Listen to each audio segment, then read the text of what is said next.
c'est bien qu'il y ait la pause clope avant, comme ça j'ai le temps de brancher un peu le truc, parce qu'en gros, comment je vais le faire, je vais relancer. J'ai pas. Il relance, c'est qu'il y a avec un E ou pas? Ouais, à la fin, ouais. Et pas au milieu. Non. Mais la post-clope, tu la vois avant le. Ouais. Et toi juste après? Ouais. Ok, si tu veux, c'est pareil. Bah, je sais C'est pas. juste parce qu'après 1 heure de sigil, ça roule. Bon, on voit comment on a le temps. Hein? Ouais, on voit en fonction de l'heure si on a un peu débordé. Si à 30, à 45, on voit qu'on a qu'à la moitié de la compte et tout, bah on fait le truc après. Et si on voit qu'on est vers la fin, vers 50, 15h, 16h, on fait vite fait une pause, on revient, on se fait le sigil, ça du coup il ne restera plus qu'une demi-heure. Ok. Ça, il y a du monde, ça va être fun. Non, parce qu'il n'y avait que 2 tout à l'heure. Ah oui.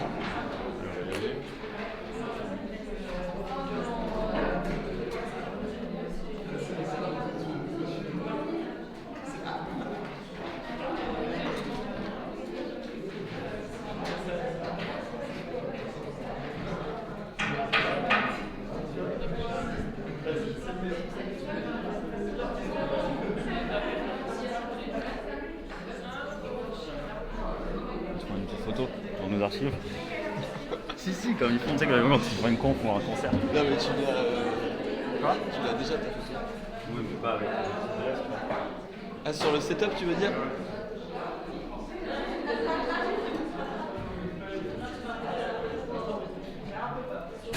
On va commencer. Je vais dire 2 mots juste pour introduire le cours d'aujourd'hui. Je laisserai très vite la parole à Jean-Baptiste et Martin. Pour ceux qui n'étaient pas là la semaine dernière, on a commencé à une petite séance, enfin de plusieurs séances, une parenthèse dans le cours de culture numérique en gros. Une parenthèse sur les imaginaires technologiques. En gros, on essaye de se demander qu'est-ce qui participe de notre façon de considérer les technologies numériques aujourd'hui et comment est-ce que cette imagination a un effet sur la technologie telle qu'on la vit et telle qu'on la fait. Et la semaine dernière, on a évoqué notamment les questions du rôle de la science-fiction, qui ne serait pas uniquement une façon de décrire comment on pourrait vivre dans le futur à partir des technologies. Ce n'est pas non uniquement une façon d'imaginer le futur, mais aussi une façon de le provoquer dans des directions particulières. On a aussi évoqué le cyberféminisme comme une autre façon aussi d'interroger le numérique à partir des questions de genre. Et donc là, aujourd'hui, on va aborder une autre façon de traiter le numérique à partir de rencontres. Les intervenants préciseront un peu la nature de cette rencontre, mais de la rencontre entre la technologie et la magie. Donc je vous présente Jean-Baptiste Molina, qui est anthropologue, et Martin Campillo, qui est artiste numérique. Ils font partie du collectif Nonna. Bon, ils le présenteront mieux que moi, mais leur travail, c'est en tout cas, ils se situent à la rencontre des pratiques artistiques, des pratiques militantes, des pratiques scientifiques, et interrogent notamment les façons de vivre avec, à travers les technologies. Ouais. Oui. Voilà. Je ne vais pas en dire plus, je vous laisse très bien. poursuivre. Merci. Merci. Bonjour à tous. Donc effectivement, comme Fabrice disait, moi je suis anthropologue, Martin il est artiste numérique et au sein de NOA, notre collaboration, on essaye de tisser, de créer via nos 2 pratiques. Et NOA c'est un collectif où c'est cette vocation de faire de la recherche et de la création transdisciplinaire, où on essaye de tisser, d'entremêler les spiritualités, les activismes, les sciences, les arts, dans des process de recherche de création. Pour le moment, on n'utilise que la transdisciplinarité comme un médium de recherche et de création, mais on essaye en ce moment plus de réfléchir à la transdisciplinarité, de faire comme une méta-transdisciplinarité, c'est-à-dire de penser la transdisciplinarité via la transdisciplinarité. Et nous, notre collaboration de tous les deux, c'est en général, on fait des petites conférences, des médiums un peu hybrides, des performances, des rituels, où je mélange ma pratique d'anthropologue et la pratique d'art numérique de Martin. Oui. Moi, je suis encore étudiant, je suis à l'ERG, que vous connaissez peut-être, parce qu'on fait partie des mêmes instituts que vous, que Saint-Luc. Je suis étudiant donc, en master en art numérique et effectivement, mon travail personnel et mon travail au sein de NOA, à la fois c'est moi qui gère le branchement du PowerPoint, comme vous le voyez peut-être, mais c'est aussi... en fait, c'est le sujet de mon travail, c'est la technologie et c'est souvent le sujet de ce qu'on appelle l'art numérique, qui est un peu un mot fourre-tout, qui veut tout et rien dire, mais c'est essayer de comprendre les enjeux liés à la technologie, les enjeux sociétaux, politiques, éthiques. Et comme le disait JB, nous, on est amis depuis maintenant 15 ans et on avait cette intuition qu'il y avait des liens entre la magie, au sens ésotérique du terme, hein, plutôt que du sens magie de spectacle, et la technologie. Donc il y a peut-être 4 ans maintenant, on a initié un peu ce travail de recherche qui a donné lieu aussi à une exposition il y a 2 ans qui était à l'ERG, qui s'appelait Algomancia, dont on va peut-être vous montrer un moment ou l'autre des images. Je pense. Et je pense ce qui est intéressant dans notre collaboration, c'est que du coup de la magie d'un œil d'un point de vue de l'art numérique, c'est plus de la prestidigitation. Et moi en tant qu'anthropologue, j'étudie la magie plus dans l'occultisme, la sorcellerie, les pratiques magiques. Et au final, les deux se marient parfaitement dans divers médiums hybrides, dont certains petits tours qu'on va vous faire. Aujourd'hui, on va du coup faire une présentation sur nos travaux, nos recherches et de la question des imaginaires technologiques sur la magie, mais aussi dans le militantisme et l'activisme. On va parler notamment des ludites. Je ne sais pas si vous en avez déjà parlé, mais des gens qui sont technophobes et qui, en gros, eux, la réponse à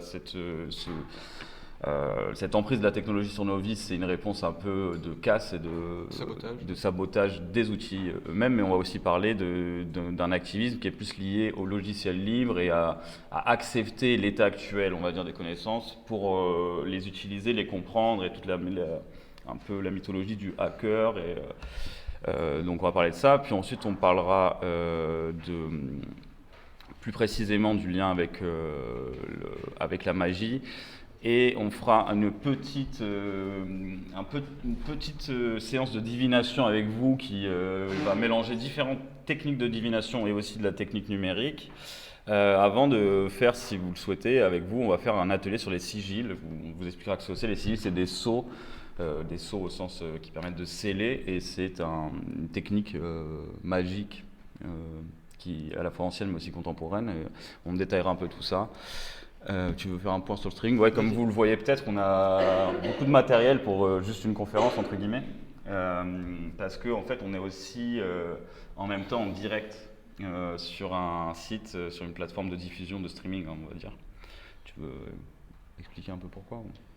Comment c'est Pourquoi on se fait ça? Pourquoi on s'inflige ça, même, je dirais? En fait, c'est pour déjà des questions d'archivage, parce que en fait, on a besoin de garder aussi les traces de nos travaux, parce que si on doit les refaire ailleurs ou les montrer à quelqu'un qui ne pouvait pas être présent, c'est aussi pour être capable de proposer des moments hybrides, c'est-à-dire que vous l'avez bien vu avec la crise sanitaire, etc. Des fois, des gens ne peuvent pas, pour des raisons médicales ou autres, se déplacer aux événements, tout simplement, aux conférences, etc. Et donc, la possibilité pour eux et elles de voir notre travail, pour nous, c'est assez important. Et moi, personnellement, c'est une recherche de médium que j'ai depuis quelques années. Après, le streaming, dans l'état actuel des choses, je ne sais pas si vous en consommez. D'ailleurs, on parle comme ça de manière un peu horizontale, verticale, mais si vous voulez nous poser des questions, nous interrompre, n'hésitez vraiment pas. Je dis ça aussi aux gens qui nous regardent et qui sont dans le chat, quoi. Vous regardez peut-être du streaming, il n'y a pas 30 000 plateformes où on peut en voir. Il y a Twitch et YouTube. Twitch et YouTube, bah, c'est des plateformes qui appartiennent aux GAFAM. Donc, c'est des plateformes voilà, qui viennent avec tout un bagage d'oppression, enfin, tout un bagage qui ne nous plaît pas forcément. C'est pour ça que nous, on a notre propre plateforme qui est hébergée sur un site, c'est live.copyright.rip. Et sur en fait le streaming et tout ce qui est vidéoconférence et même enfin, la consommation du numérique, elle a énormément changé avec le confinement. Enfin, je sais pas si vous personnellement dans vos vies, mais moi sans les vidéoconférences, le stream et les vidéos Netflix, etc., j'aurais pas tenu le confinement. Et c'est une forme de, Alain Damasio il dit techno-cocon, et c'est ce techno-cocon qui nous a un peu rendu sages et dociles pendant le confinement au final. Et nous on se rend bien compte que le streaming il fait partie de ce techno-cocon, mais et à la fois nous on est un peu critique, donc on l'utilise, mais en même temps on sait que ça pose des problèmes via les GAFAM et via ce fameux techno-cocon. parce que ouais, peut-être si on vous avait dit que l'intervention d'aujourd'hui elle était disponible en ligne, vous serez peut-être pas venu aussi. Vous serez peut-être au parc en train de l'écouter ou de la regarder, ou vous serez dit je la regarderai ce soir en rentrant du parc justement. Donc, ce qu'on essaie de faire quand on fait du streaming, du coup, c'est essayer de ramener des gens en présentiel quand ils peuvent, et de lire un passage ou des fois la lettre entière de Boris, qui est un anarchiste en fait, qui a pendant le confinement, il a senti le côté aliénant de ce technococon, et que ce technococon, tous ces outils numériques en fait, c'était ça qui nous faisait, qui nous aliénait, qui nous emprisonnait dans ce confinement. Et donc c'est pas un appel, enfin il a quand même cramé des antennes. Nous on fait pas un appel au sabotage, une apologie du sabotage en vous lisant ça, mais c'est pour ajouter une pointe technocritique à cette utilisation du streaming qui peut être critiquée. Donc Boris, il a cramé 2 antennes chez lui dans le sud de la France, et puis il s'est fait attraper, incarcéré, et puis il s'est immolé par le feu dans sa cellule. Juste avant, il a écrit cette lettre, dont on va vous lire un passage. Tu veux la lire ou... Non, vas-y, tu peux lire. Ouais. Au même titre que tout un tas de produits et de drogues qui maintient la population sage et docile, les écrans jouent un rôle de premier plan pour faire accepter le confinement au plus grand nombre. Télétravail, télé-apéro, télé-école, etc. Comment la domination aurait-elle pu faire respecter cette assignation à résidence à grande échelle sans toute cette technostructure ? L'heure est à l'accélération des flux et des données, à la connectivité des objets du quotidien pour contrôler, écouter, tracer, espionner toujours plus, rendre l'être humain sans cesse plus esclave de la machine. C'est tout cela que la domination appelle progrès, civilisation. En réalité, ce projet de société a tout de dystopique. Face à ce quadrillage du numérique, il n'y a pas 36 000 solutions. Il me semble nécessaire de dépasser le stade de la critique et d'agir ici et maintenant en reliant les idées aux actes. Donc Boris passait à l'acte. Et si on voulait aussi parler de Boris, c'est dans les imaginaires technologiques dans le milieu activiste et militant. En gros, il y a 2 grandes approches. Celle de Boris, dont Martin tout à l'heure décrivait comme étant néoludites ou anti-tech, anti-technologie. Donc les néoludites, c'est les saboteurs. Et il y a vraiment...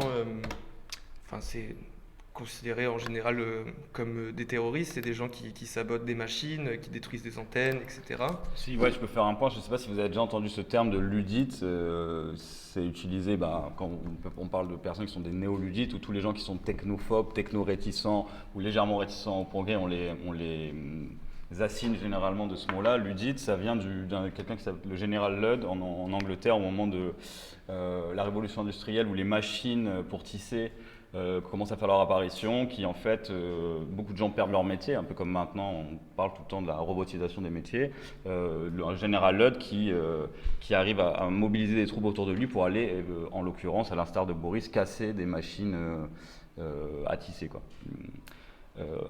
Juste un petit point pour en parler, parce que c'est une figure ludite connue, c'est un terroriste connu. On parle souvent du Yuna Bomber, Tek Kaczynski, qui est quelqu'un qui dans les années 90 envoyait des bombes par la poste à des gens qui étaient liés au monde des mathématiques, au monde de l'aviation, etc. Vous avez peut-être vu son visage des fois, ou son portrait robot qui est assez connu aussi, et il y a plein de reconstitutions, séries Netflix, etc. à son propos. C'est un exemple de quelqu'un qui est qui est un néoludite, qui Ouais. est technophobe. Par contre, il se trouve que c'est aussi un facho, donc il ne faut Oui. pas non plus prendre trop exemple sur, Mais que ce sur cette soit personne. chez les antithèques Ou les pros, néoludites, il y a autant des libertaires anarchistes comme Boris ou des fachos comme Una Bomber.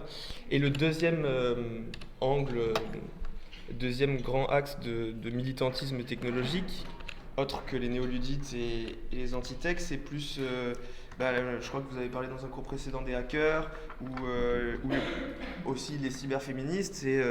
Donc là, c'est pas chercher à détruire les outils du maître, à détruire, à saboter des installations, mais plus à comprendre comment ces techniques, ces technologies fonctionnent pour les réadapter, pour faire des logiciels libres.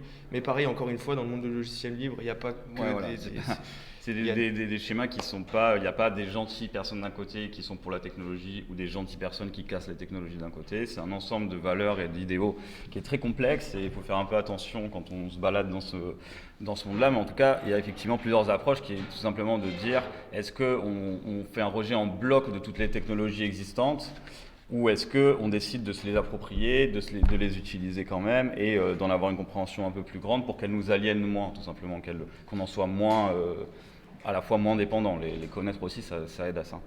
On parlera d'ailleurs un peu plus tard de 2-3 mécanismes d'addiction qui font qu'on passe, je ne sais pas si c'est le cas, mais moi ça l'est, qu'on passe beaucoup de temps sur les réseaux sociaux et c'est manufacturé, c'est pas simplement parce qu'on est des personnes faibles et qu'on n'a pas de volonté pour faire notre vrai travail, hein, on en parlera à la fin de notre session, c'est manufacturé cette addiction-là.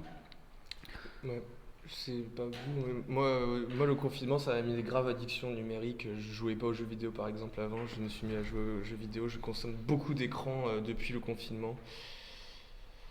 Et bon, peut-être si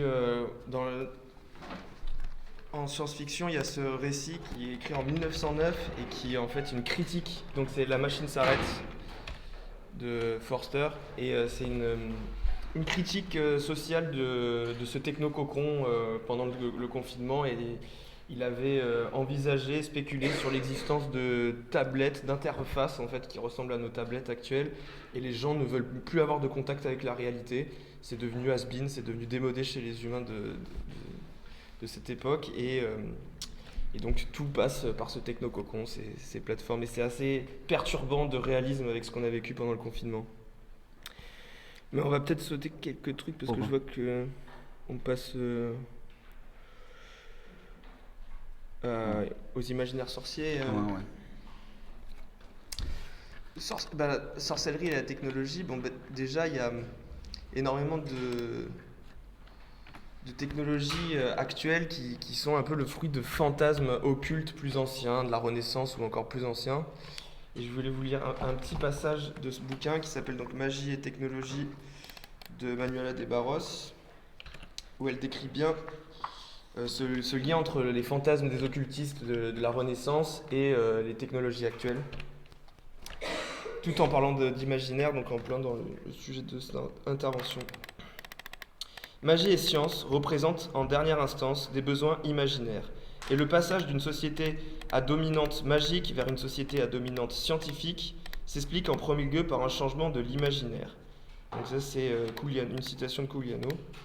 Donc dans son magistral ouvrage Eros et magie à la Renaissance, Johann Peter Couliano explore la culture ésotérique qui constitue selon lui le cœur et le dessein de l'humanisme renaissant et les traces qu'elle a laissées dans le monde contemporain.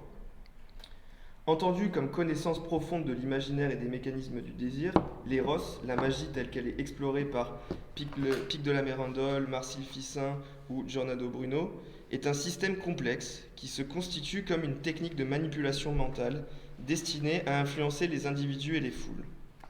C'est selon Couliano les sciences psychologiques et sociales d'aujourd'hui qui en dérivent directement. Et il ajoute: le magicien de la Renaissance est psychanalyste et prophète, mais anticipe aussi sur des professions modernes comme celle de chef de relations publiques, agent de propagande, espion, homme politique, censeur, directeur des moyens de communication de masse, agent de publicité.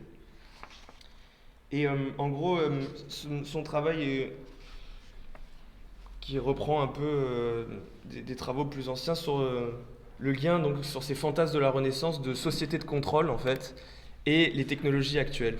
Et donc il y aurait eu des expressions de ces fantasmes plus occultes et magiques à la Renaissance qui sont pleinement exprimées via les technologies actuelles. Peut-être que je crois qu'il y a un passage un peu cool juste après. En fait, ce n'est pas tant un changement, mais un déplacement qu'il s'agit, de la sphère mystique et démonologique à la science, des rituels ésotériques aux habitudes technologiques. Tous les efforts sont menés pour parvenir à l'accomplissement matériel réalisé des fantasmes surnaturels qui sont au fondement de la culture occidentale. Dons d'ubiquité, communication à distance et avec les esprits, action de longue portée, invisibilité, suggestion et emprise, mais aussi création de nouvelles espèces vivantes ou transformation biologique. Les fantasmes des magiciens de la Renaissance, donc, qui s'expriment par ces nouvelles technologies.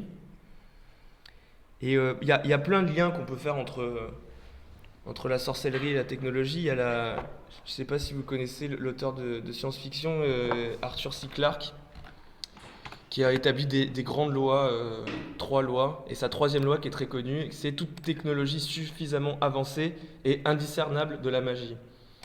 Et moi, dans cette phrase, je vois un peu l'approche des gens qui font de l'open source ou des hackers qui cherchent à comprendre la technologie. Parce qu'en fait, quand la technologie, c'est une boîte noire, moi, personnellement, je suis beaucoup moins technophile que Martin, et je ne comprends pas comment un ordinateur ou une puce fonctionne. Et ouvrir les boîtes, il y a quelque chose de magique, je ne sais pas, tu peux peut-être... Oui, non, effectivement, il y a aussi bien pour les technophiles comme moi, il y a un attrait d'essayer de comprendre ce qui se passe derrière ces choses qui sont assez incroyables, la vitesse à laquelle on communique, etc. sur Internet. Au plus on apprend à comment ça fonctionne, finalement, au plus ça en devient curieux, limite. C'est pas un truc, c'est une boîte que tu ouvres effectivement, mais c'est pas un truc où une fois que tu l'as ouvert, tu te dis ah bah en fait c'était juste ça. Non, ça crée à la limite de nouveaux fantasmes et de nouvelles strates de complexité, quoi. Moi je trouve. Et pour moi qui n'ai pas ouvert les boîtes noires, qui ne comprend pas comment tout ça marche, pour moi c'est complètement occulte. Il y a presque un truc clairement magique. Oui. Pour donner des exemples qui fonctionnent aussi, pas spécialement avec les ordinateurs ou avec Internet, qui est l'état actuel des technologies, lors des différentes évolutions pour le phonographe, donc essayer de mettre du son sur des matières de manière à leur écouter l'enregistrement, mais aussi bien la radio. Beaucoup, vous l'imaginez bien, quand vous entendez une radio des fois que vous n'arrivez pas à capter, vous captez quand même des espèces de petits mots ou des choses dans cette espèce de bruit blanc. Directement, la plupart des gens qui sont intéressés à ça, et notamment peut-être Edison, qui à la fin de sa vie, ou Alexander Graham Bell aurait admis que toutes ces expériences-là en fait ne servaient qu'à essayer de rentrer en contact avec des morts, par exemple, essayer de rentrer en contact avec l'au-delà. Donc, effectivement, toutes les technologies encapsulent en elles une part de fantasme et une part de magie, finalement. Et on va vous montrer un court extrait d'un documentaire qui s'appelle World Brain. Qui est vraiment bien, qui est dispo en ligne. Ouais. Et parce que ça parle justement d'un de ces fantasmes occultes qui s'est un peu concrétisé avec Internet. Donc c'était le combien ? C'était à 29,50. D'ailleurs, nous, on a un document, un pad public dont on peut vous donner le lien. C'est copyright.rip/live, voilà, sur lequel vous pouvez retrouver les liens. Vous pouvez même écrire si vous voulez. On le voit facilement là, l'adresse du... Ouais. L'adresse, on la voit. Ouais, c'est ça là. Non, c'est pas ça la plateforme. Je vais l'écrire en haut peut-être. Dis-moi.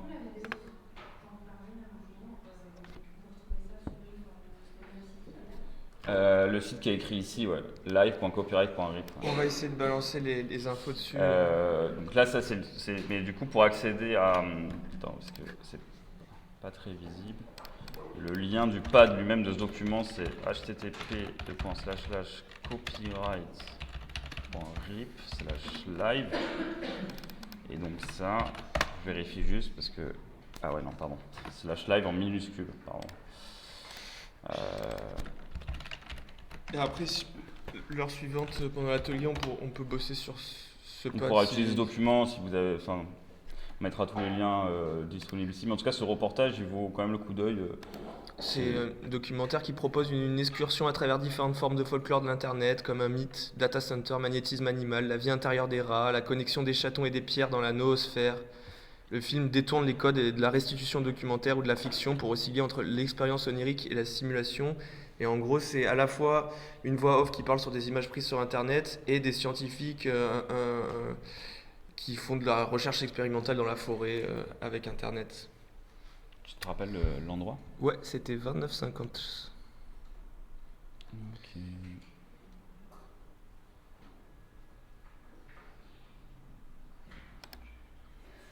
J'espère que ça sera assez fort parce que le son sort du vidéoprojecteur. Voilà.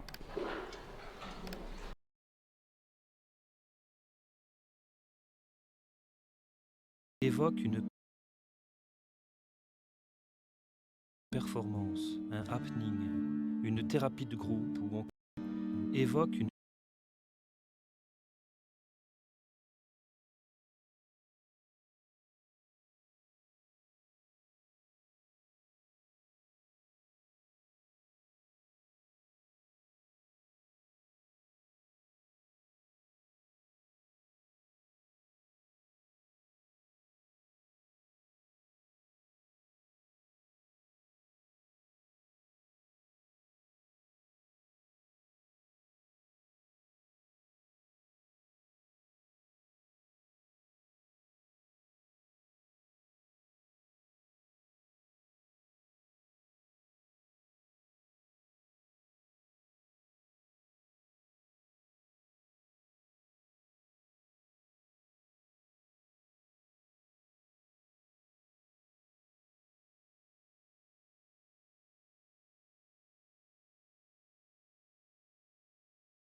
Paul Autelette, Teilhard de Chardin ou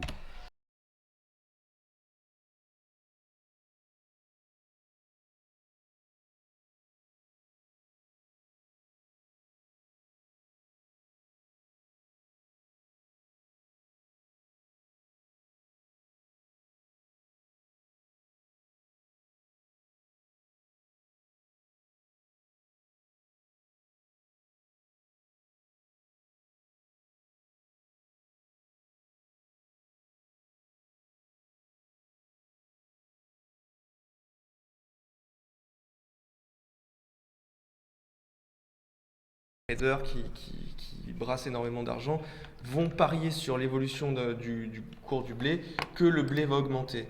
Donc il y a, en gros, il y a cet effet pervers qui fait que la spéculation, c'est des récits autoréalisateurs. Et ces algorithmes qui sont utilisés, pas que dans la finance, hein, aussi pour prévenir des crises sanitaires, les élections présidentielles, etc. Pour nous, il y a vraiment un aspect divinatoire parce que c'est impossible, même avec des big data et les meilleurs algorithmes, les meilleurs IA, de prédire vraiment l'avenir. Et c'est juste que ces fameux GAFAM dont on parlait tout à l'heure, elles ont énormément de pouvoir et du coup, quand elles font une prédiction, quand elles spéculent sur quelque chose, il y a de grandes chances que ça se produise parce qu'elles vont mettre toute leur force, tout leur argent dans le sens de cette prédiction. Donc il y a un effet autoréalisateur dans ces pratiques d'algorithmes prédictifs. Et à nos yeux, c'est purement de la divination. Et c'est pour ça qu'on a commencé à chercher à élaborer des techniques de technomancie, parce que pour nous, c'était de la technomancie, ces algorithmes prédictifs. Et donc d'hybrider la technomancie, donc utiliser des médiums technologiques pour faire de la divination, et à hybrider ça avec d'autres pratiques divinatoires qui existent déjà. Tu peux rappeler ce que c'est que la divination? La divination, c'est chercher à deviner l'avenir ou l'inconnu, l'occulte, le caché en fait.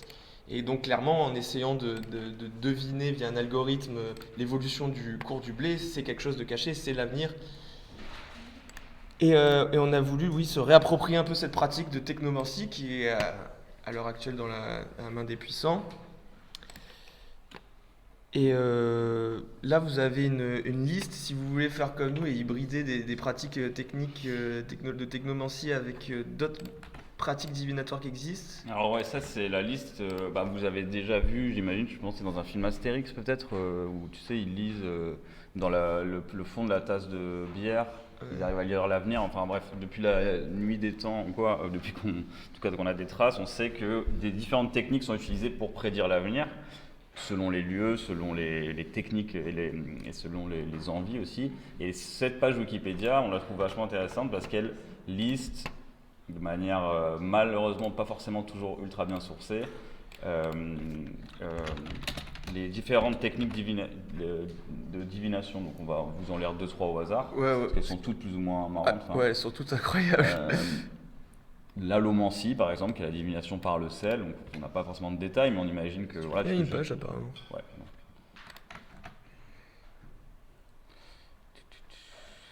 Hydromancie, allomancie... Le devin jette des cristaux de sel dans l'air et il interprète la tendance pour que selon comment les cristaux tombent dans le sol. C'est pareil avec les oiseaux aussi, ça se fait.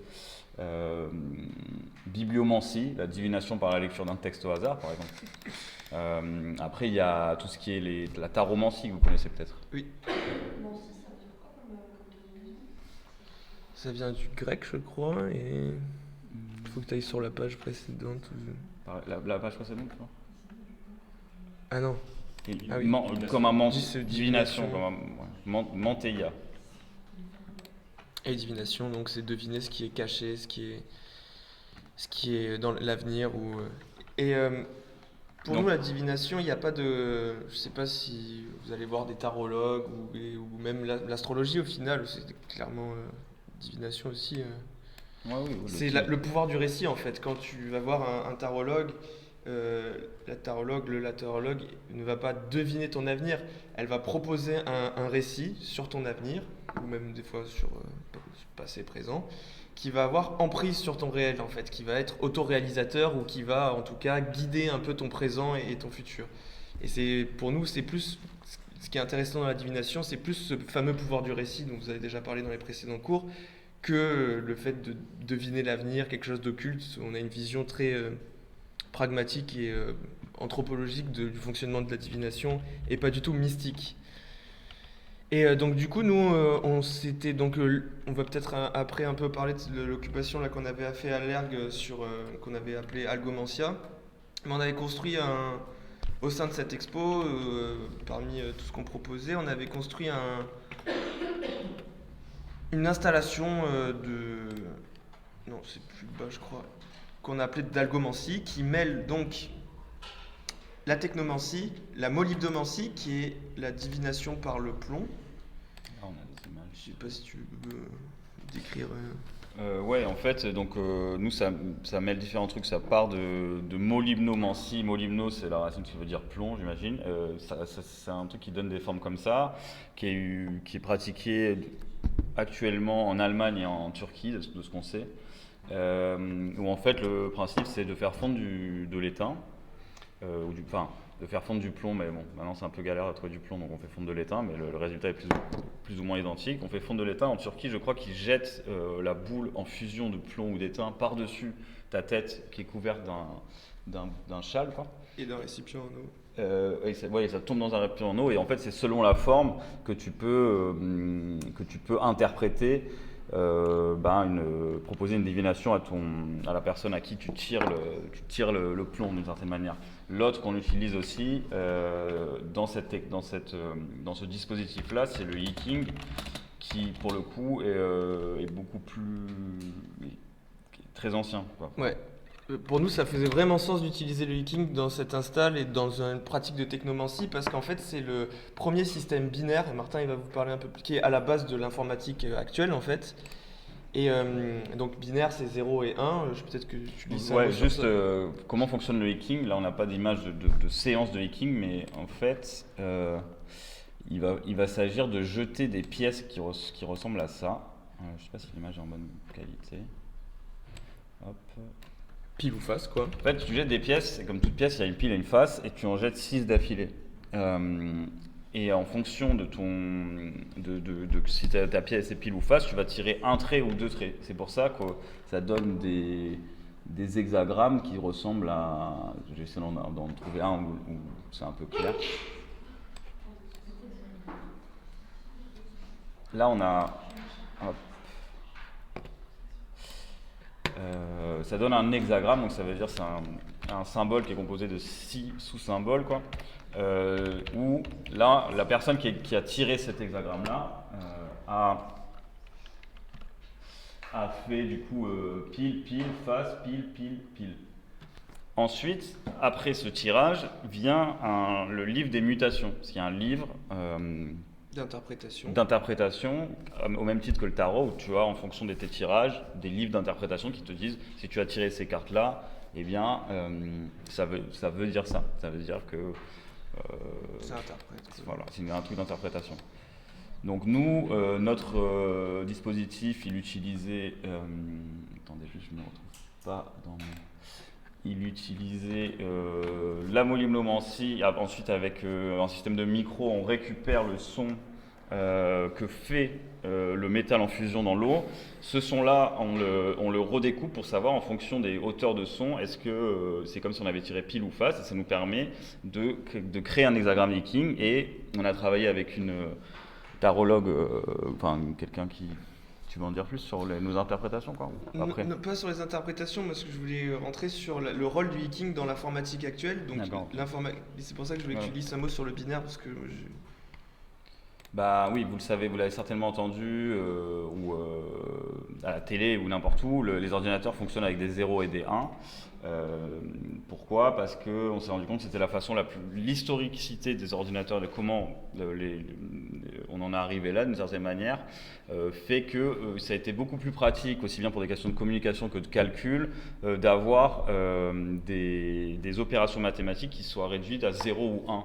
Parce que tous les ordinateurs, en fait, il faut imaginer que c'est une série de petits interrupteurs qui peuvent être allumés ou éteints, et que c'est plus facile de faire des interrupteurs qui ont 2 positions que des interrupteurs qui ont 10 positions, comme dans notre système décimal à nous, on utilise des chiffres qui vont de 0 à 9. Donc le binaire, il s'est imposé par différentes raisons, surtout historiques et techniques, comme la structure de base des ordinateurs et de leur communication entre eux. C'est-à-dire que quand vous envoyez un mail, même si c'est des lettres que la personne va recevoir à l'arrivée, il y a un moment, quand ça va passer dans le câble qui connecte ton ordi à tout le réseau d'ordinateurs qui est Internet, au bout d'un moment, ces impulsions-là, ça va être vraiment une impulsion ou pas d'impulsion, un peu à l'instar du Morse. Et donc, le binaire est vraiment à la base de... Aussi bien c'est dans des CD, dans la RAM, peu importe tous les endroits où on doit stocker de la donnée, c'est stocké de manière binaire. Et ce qui est intéressant, c'est que donc ce langage binaire qui régit tout notre monde numérique, en fait, il est directement inspiré du Viking, parce que du coup, je crois que c'était 16e ou 18e, j'ai un trou d'un coup. Il y a un jésuite, je retrouve le pad... C'était au 18e. Il y a un jésuite français missionnaire en Chine qui s'appelait Joachim Bouvet, qui commence à étudier le livre des mutations et le Viking, et qui communiquait à l'époque avec Leibniz, donc qui est penseur, philosophe, mathématicien. Et c'est Leibniz, même si c'est pas lui qui a inventé le code binaire dans le monde, ni même en Europe, c'est lui qui a participé à populariser et à penser une utilisation du code binaire dans des machines via le Viking. Et donc le hacking est directement lié à tout notre univers technologique. Et c'est pour ça que pour nous, ça faisait carrément sens de mêler hacking et technomancie. Et vu qu'on adore la molybdomancie, faire cramer de l'étain, ça fait vraiment des formes trop belles. On aime bien ce format hybride. On en avait fait un super complexe pour l'erg, mais là on vous en a préparé un assez simple qu'on a préparé juste avant de venir. On en est où? Tu veux qu'on fasse une... Soit on peut parler d'Algomancia, soit on passe parle direct. Un peu d'Algomancia, non, peut-être? Je sais pas, comme tu veux. Tu veux qu'on passe aux ateliers pratiques, enfin Ouais, on peut, et après Ouais, on on fera peut une faire pause. les deux en même temps. On va vous faire du coup une démonstration de notre dispositif qu'on a amené aujourd'hui. Bah, comme vous le voyez sur cette image-là, putain, je ne vais plus me tromper parce que ça s'appelle Allomancy. Merde. Hop, excusez-nous. Notre dispositif, donc c'était il y a 2 ans, il était galère à transporter. Excuse-moi, pardon, t'as raison, merci. Pardon. Pardon, je me rappelle plus mes raccourcis. Ok. Notre dispositif, c'était un gros chariot comme ça. En fait, il a disparu depuis, tout simplement parce que on avait nulle part où le stocker. On va en définir de différentes parties. On s'en servait aussi un peu d'étendard comme ça pour l'exposition qui s'appelait Algomancia là. Et on avait donc ce vase avec des écouteurs qui faisaient office de micro. Là, il y avait une télé qui était en fait un vieux Mac qui nous servait de... Pourquoi on l'utilisait déjà En fait, c'est parce qu'on avait besoin d'héberger un programme aussi. Exprimer l'hexagramme. Pour montrer l'hexagramme du King. Et on le voit pas, on le voit ici, mais c'est très petit. On avait une machine à ticket de caisse, hop, ici, qui imprimait la réalisation finale, donc le diagramme. Et le tout était fait à base il fallait mettre son téléphone portable dans cette espèce de boîte. On voit plus que c'est une boîte, mais parce que bon, ça avait une esthétique un peu particulière. On mettait son téléphone dans ce qui était une cage de Faraday. Quand on jetait le plomb, il y avait une sorte de connexion comme ça entre cette cage de Faraday et notre étain, et ça générait une prédiction. Là, on n'a pas le matériel, etc. Donc on a voulu en faire une version plus simple à partir d'une louche connectée en fait. On a donc ici de l'eau, on a de l'étain qu'on doit fondre qui doit être là, et on a cette louche, je ne l'ai pas encore branchée, mais qui va être connectée à ce petit dispositif. Faut pas que je me trompe dans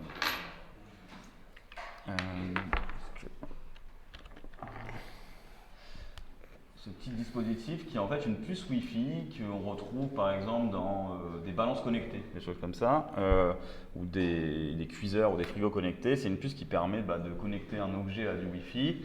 Nous, ce qui se passe donc, c'est qu'on capte le moment où le plomb rentre dans l'eau, on va capter une petite impulsion sonore de laquelle on va déduire un hexagramme. Et l'hexagramme, on a décidé qu'il allait être tweeté. Voilà, parce que pour que ça ait un intérêt d'être connecté à Internet, sinon ça ne sert à rien. Il sera tweeté sur et en fonction, on va aller ensuite le lire sur Twitter et ensuite on en donnera l'interprétation, quoi. Juste, on n'a pas pensé à faire un plan, tu vois, un plan vidéo, tu sais, pour que ça soit visible, quoi.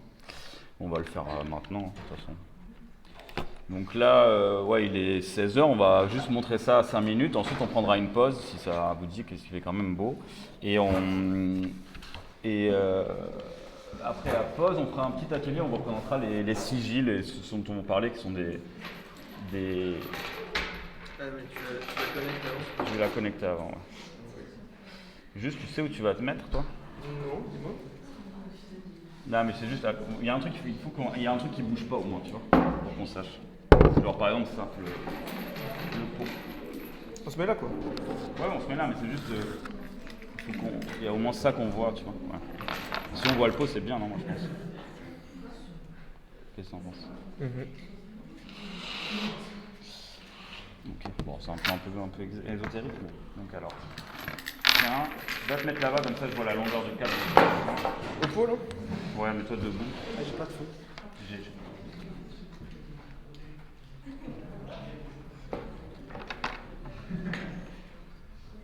Et normalement, dans la pratique de la molybdomancie, le bruit est interprété, mais c'est aussi ça conjure le mauvais œil, etc. Mais c'est surtout la forme qui est interprétée par les molybdomanciens. Bon, nous, on n'interprète pas les formes en général, c'est plus sur. Est-ce qu'il y a moyen de le montrer dans la caméra pour qu'on le voit dans l'écran, comme ça on voit bien Ah ouais, bien, regarde, là. C'est celui qu'on a fait en test tout à l'heure. Donc alors, C'est pas forcément un qu'on trouve magnifique, mais c'est celui de tout à l'heure.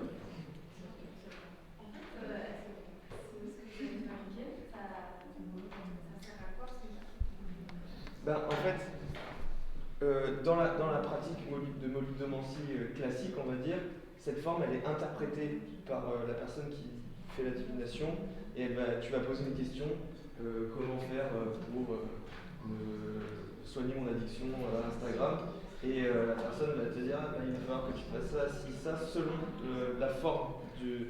Mais nous on n'interprète pas la forme, on avait plutôt, ça dépend, là c'est juste ça, en gros ça ferme un circuit électrique et ça lance un process aléatoire sur Twitter et ça sort de l'hexagramme, du leaking. Voilà, mais on a des interprétations qui sont liées à ça, mais du coup est-ce que quelqu'un qui doit poser une question ou pas? Ouais, est-ce que quelqu'un veut poser une question Ou quelque chose, quelqu'un a un truc à régler quoi, ou c'est pas à régler. Mais... Ouais, quelque chose, une question à poser. Est-ce que vous avez déjà des accidents? Non, jamais. Bah, il y a eu Dans 2 quel sens? départs d'incendie, mais Non. Ah, tu demandes pour ça? Bah non, c'est juste parce que... des accidents. Non, on n'a jamais eu... Tu veux dire des accidents de divination ou des accidents parce que comme il y a du feu? Des accidents occultes ou des accidents physiques? Parce que sans te mentir, nous, on a travaillé 2 fois pendant longtemps sur ces sujets-là. Une fois lors d'une conférence à Marseille pour un festival de magie, et une autre fois à l'Ergue ici. Et les 2 fois, il y avait quand même, on aurait dit qu'on maniait des énergies dont on n'était pas vraiment maître, parce qu'il y avait des... tu te rappelles, à chaque fois, il y avait des trucs qu'on ne contrôlait plus forcément. Quoi, tu vois. Il y avait une sorte de curse un peu sur le truc à Marseille quand même. Tu vois? Non?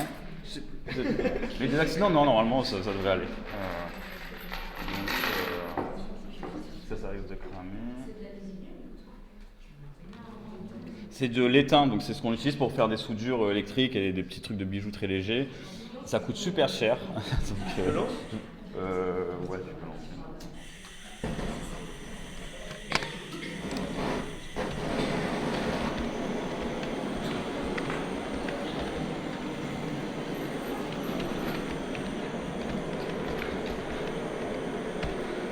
Donc là, l'étain, il faut super important. Ah, tu peux fermer le chalumeau. Ah ouais, alors. C'est bon? Ne me jette pas tout de suite, comme ça vérifie que j'ai bien le plan. De toute façon, là, il est pas tu sais montrer le... parce que c'est beau avec à l'intérieur. Quoi? Ouais. Donc c'est assez cool à l'intérieur, là, c'est du métal fondu quoi. C'est assez joli. C'est assez beau. Je lance? 2 secondes, attends, je vérifie que tout c'est bien branché. Ouais, tu peux. Attends. Il faut. Ah oui. 2 secondes. Parce qu'il faut que le truc soit connecté à mon Wi-Fi. Bon, Ouais. petit problème de connexion. À Ouais. la louche connectée. Enfin, un problème, non, oublie. Ok.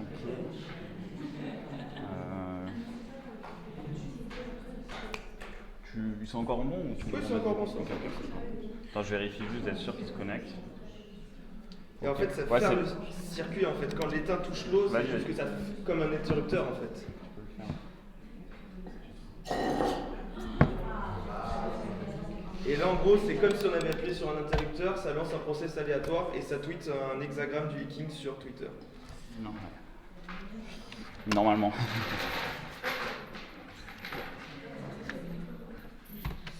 Je peux faire passer la nouvelle forme une fois que c'est un peu plus froid.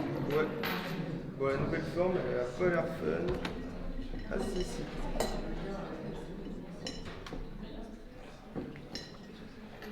Ah yes, c'est trop, elle est trop belle.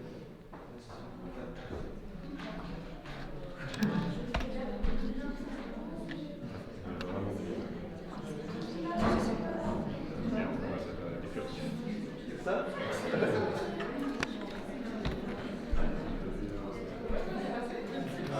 Pour l'instant, ça va pas.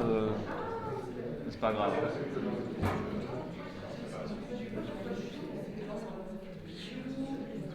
Ah mais on n'avait pas posé de question.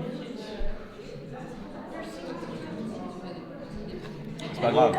Ah, Moi, j'explique la question qui réside. Ce que je t'expliquais hier là. Du coup, on voulait vous faire poser une question, mais bon, on a oublié, mais la question que Martin a posée hier, vas-y Martin. Moi, en fait, je me posais une question en ce moment beaucoup, c'est que je suis vraiment fan des ordinateurs. Genre, j'adore comment ça fonctionne, je passe mon temps à penser à ça, au logiciel et tout. Genre, j'adore passer du temps sur mes ordis et je réfléchissais à comment comment trouver une manière de vivre cette passion, quoi, enfin, ce hobby, mais sans passer autant de temps sur un écran, en fait. Je me disais, voilà, mais comment je peux... Là, en plus, il y a les beaux jours qui arrivent et tout, et on peut pas aller bosser avec un ordi dans le parc et tout, vu qu'il fait trop... il y a trop de soleil et tout ça. Donc moi, la question que je me posais, c'est est-ce qu'il y a une voie possible que je peux imaginer comme ça, qui ferait qu'un jour, je puisse trouver une manière de vivre ma passion, mais sans passer ma vie sur un écran, quoi, parce que ça me pose des problèmes de santé, en fait, tout simplement. Et donc voilà la question auquel on va répondre. On va interpréter. Il est sur Twitter déjà là, oui. Ben non, justement, pas encore. Bon, le dernier était. Est-ce que vous pouvez expliquer pourquoi est-ce qu'il faut poser comme ça une question ou une intention au départ? Quand divination, deviner ce qui est caché, deviner l'avenir, si on pose pas de questions, là Martin demande comment faire pour régler son problème. Le système de divination va y répondre. Nous, on a beaucoup travaillé le processus d'enclenchement de la donnée aléatoire dans la divination, mais on a peu bossé l'interprétation, on va dire, et on voulait vous lancer une invitation parce qu'on aimerait aller plus loin dans notre travail sur la divination et penser un système de divination plus, on va dire, militant et d'actualité sur nos vies à nous, d'urbains, jeunes. Parce que, bon, le hiking ou le tarot, ça marche avec des grands archétypes qui sont censés être des universaux, même si j'y crois pas du tout, mais qui sont censés être des grands archétypes où la personne qui tire les cartes va défiler des informations et créer son récit via ces archétypes. Et nous, on aimerait créer un nouveau système de divination où les archétypes ils seraient un peu plus actualisés à nos problématiques contemporaines, avec des questions de genre, la ville, la campagne, des questions qui nous animent nous et qui n'animaient pas les personnes qui ont créé des systèmes de divination de tarot de Marseille ou des choses comme ça. Ouais, tous ces systèmes ont été créés il y a un certain temps. Si vous lisez le livre des mutations, un peu le truc officiel qui a perduré depuis, même s'il a été réécrit plein de fois, le livre des mutations Viking, ça va être, je caricature légèrement, mais ça va être un chevalier va venir par-dessus la rivière vous sauver. Enfin, il y a des côtés un peu rétro, quoi, qui sont inscrits dans le temps, quoi. Vous parlez alors de l'image même de la chose plutôt que, par exemple, pour le tarot, il y a plein de manières de le Oui. Vous parlez pas forcément de la manière mais plus de l'image même que ça représente. Nous, on aimerait, et c'est ça l'invitation, elle a été mal formulée, et peut-être que vous, en tant qu'illustrateur, illustratrice, c'est peut-être ça qui vous intéresserait, mais travailler sur l'image. Nous, pour le moment, on travaille plus sur les process pour arriver à une donnée aléatoire, mais on aimerait plus, dans les prochaines années, s'axer sur le côté graphique. Là, on a un hexagramme avec la carte de tarot, tu as une image, avec les runes, tu as une lettre nordique. Nous, on aimerait travailler sur les images, notamment avec les sigils, qu'on va vous faire après, un petit atelier. Mais on aimerait surtout travailler sur le contenu. Parce que là, par exemple, c'est la tarologue qui nous a un peu simplifié et cherché à réactualiser le hiking. On va vous lire le hiking qu'on a tiré pour la question de Martin. Et clairement, comme c'est fait à la main, mon petit dispositif, et que évidemment, je ne suis pas un ingénieur chez Orange ou chez Belfus, ça a fait 2 tweets d'un coup. Mais bon, c'est pas on va interpréter les deux. Mais clairement, là, les interprétations qu'on a, vu que le hiking, le livre des mutations, c'est très complexe, c'est quelque chose de très simplifié, ça ressemble un peu au petit truc qu'il y a dans les gâteaux chinois, quoi. Donc, parce que je sais pas si vous avez, j'arrive pas à zoomer des masses sur ça, mais en fait, ces petits symboles-là, ça c'est celui que tu viens de tirer ? Le dernier qui a été tiré, c'est lui, là, celui tout en haut. Mais je pense que le vrai, c'était celui-là. Ces symboles-là, vous voyez, ils peuvent être soit c'est une barre pleine, soit une barre coupée. Ça donne en tout 64 possibilités, en fait. Voilà, vu qu'il y en a 6, faites-moi confiance, il y en a 64.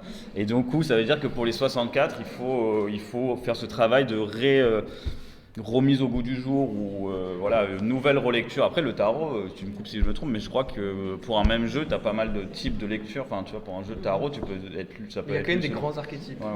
Et là, du coup, l'archétype que Martin vient de sortir, c'est donc l'hexagramme 21, Chi et qui est mordre et unir. Le conseil, régler rapidement le problème. Ceci est possible par la préparation soignée de l'intervention qui sera réalisée avec courage et détermination. Ne pas attendre pour agir fermement. Et donc, nous, bon, ça nous suffit pas parce qu'on dirait ces fameux petits trucs qu'on tire dans les gâteaux parce qu'on veut une version simplifiée, etc. Et que ça fait un peu comme aussi avec l'astrologie où tout marche et tout va dire ah mais oui, c'est comme ça que je dois faire. Et donc, si des personnes aiment écrire, réfléchir à des récits performatifs d'espèces d'archétypes qui pourraient sortir comme ça d'un jeu de divination, ou si vous voulez réfléchir à des processus, ou réfléchir plus à une dimension graphique de ce qui pourrait sortir de ces process divinatoires, vous êtes les bienvenus, on va vous lâcher Nous, on notre mail. donnera notre mail parce qu'aussi, en fait, on l'a pas précisé, mais notre collectif NOA, enfin, c'est un mauvais mot que je disais un collectif, c'est un groupe de recherche qui n'a pas de taille spécifique. On travaille avec des gens avec qu'on ne revoit jamais, ou inversement, on travaille avec des gens qu'on voit tout le temps. Et on est vraiment on essaie d'être le plus ouvert possible et d'accueillir les gens à travailler avec nous si c'est des questions que, à chaque fois, nous, je sais quand on en parle, il y a toujours des gens qui se disent qu'ils ont un intérêt pour ces questions-là, aussi bien pour l'intérêt technologique parce qu'ils trouvent ça ésotérique, ou pour l'intérêt par la divination et des questionnements de ce type-là. Donc nous, on est super ouverts, nous et tout le reste de non, parce que nous, on travaille sur ça, mais il y a des gens qui travaillent sur d'autres thématiques aussi au sein de notre collectif. Donc là, si ça vous dit, on peut prendre une petite pause de 5-10 minutes maximum, prendre l'air. Ouais. Tu voulais rajouter un truc ? Non. Et quand on revient, on va faire des sigils qui sont des techniques pour faire des... Comment en gros, un sigil, c'est donc un sceau, donc c'est une expression graphique d'une intention. Donc moi, mon intention, comme je vous l'ai dit tout à l'heure, depuis le confinement, j'ai une addiction aux jeux vidéo, à Age of Empires précisément. Age of Empires 2. Précisément. Et j'aimerais régler ce problème. Donc je vais créer, sûrement avec des images du jeu et une expression graphique. Donc ça ressemble à ça. Je pourrais vous montrer d'autres après. Et donc en fait c'est souvent, là vous voyez des lettres, par exemple moi je vais prendre addiction, Age of Empires, je vais barrer toutes les voyelles, toutes les lettres en double, peu importe le process. Je vais me retrouver avec un paquet de lettres et je vais commencer à former des images. Vous pouvez aussi exprimer graphiquement des objets réels. Il n'y a pas vraiment de règles d'ailleurs. Il n'y a pas vraiment de règles. Voilà. Et en fait c'est, important, c'est en fait actuellement, donc le sigil c'est les sceaux, c'est utilisé dans la magie antique aussi, mais actuellement il y a un courant qui s'appelle la magie du chaos, qui on va dire un des principaux courants contemporains chez les jeunes de magie, avec le Wicca qui est un peu plus magie blanche, néo-païen, avec lequel j'ai un peu plus du mal. Et la magie du chaos en fait c'est se dire que tout est croyance. Il y a un côté très libertaire aussi, mais un peu individualiste, de dire tout est croyance, donc je peux modeler la réalité, modeler ma réalité. Et donc il y a comme des structures un peu de base de rituels et on y vient coller tout l'imaginaire qu'on veut, c'est pas ça l'important. Donc les magiciens du chaos se retrouvent à faire des rituels avec Jésus, Spider-Man et des Warhammer, tout ça sur fond de techno. Enfin, c'est très plastique, vous pouvez faire ce que vous voulez. Et l'important dans un sigil, c'est d'exprimer une intention, la représenter graphiquement, puis de l'activer via un processus rituel, un état, souvent il faut chercher à se mettre dans un état autre, via la méditation, la douleur, la fatigue, l'excitation, peu importe, mais c'est de mettre dans un état autre, se concentrer sur l'intention traduite par ce graphique et d'activer ce saut. Et peut-être qu'on fait la pause et on en reparle après. Je suis chaud de pause aussi. Ok. Allez, pause 10 minutes.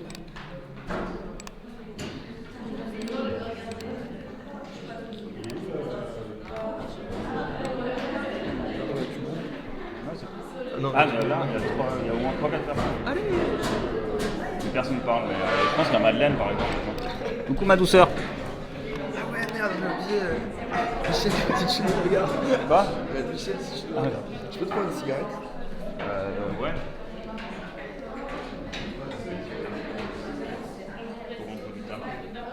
C'est très organique. Ouais. Et c'est très, contemporain dans le sens avant-garde. Il y a beaucoup de nous, début. Je ne veux pas dire qu'on a lancé ça, c'est pas ça que je veux dire, mais l'esthétique beaucoup recherchée dans la 3D et dans le monde de la 3D, du coup avant-garde, il y a beaucoup de gens actuellement qui font des bijoux avec ça, et j'avoue c'est tentant quand même, des bagues, des trucs. Mais je pense que l'effet qui est vraiment intéressant, c'est qu'au moment où ça sèche, tu vois, il devient poli et brillant. Alors que si tu le fais d'une autre manière, ça devient c'est mat. Et du coup, tu as moins ce côté sexy, on va dire. Je pense que c'est vraiment ce moment-là qui est. pour le civil, on fait, si tu veux, tu t'expliques et moi je te filme par-dessus, tu vois, t'expliques et on sort sur une feuille. Celui que tu veux faire, parce que tu peux pas le faire. Moi, celui que je veux faire, c'est avec Tu peux faire celui-ci. moi, je peux aller sur le papier une feuille, mais...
Il y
Qu'est-ce qu'il y a vu le morceau de métal?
creuse.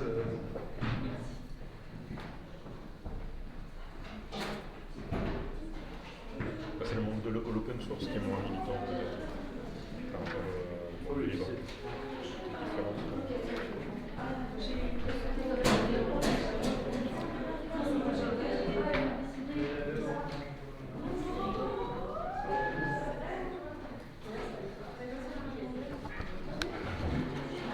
T'as pas de feuille, toi si tu veux. Bah, sinon. Bah, sur. Celui que j'ai fait, si tu tapes sigil anomalie sur le site, tu le trouves.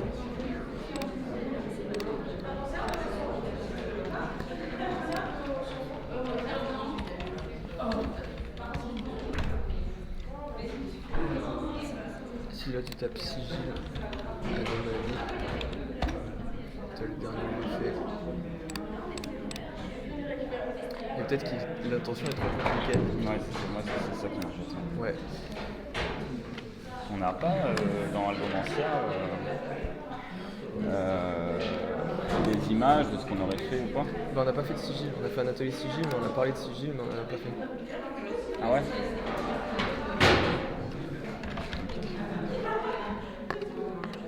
Ah, je vais montrer le site, là, tu sais, le site qui génère des sigils un peu. Là, tu sais. Ouais. Mais avant de rentrer dans le sujet des sigils, parce que ça, peut-être qu'on n'a pas été assez explicite sur ça, sur pourquoi la magie, ça a l'air un peu saugrenu, occultiste.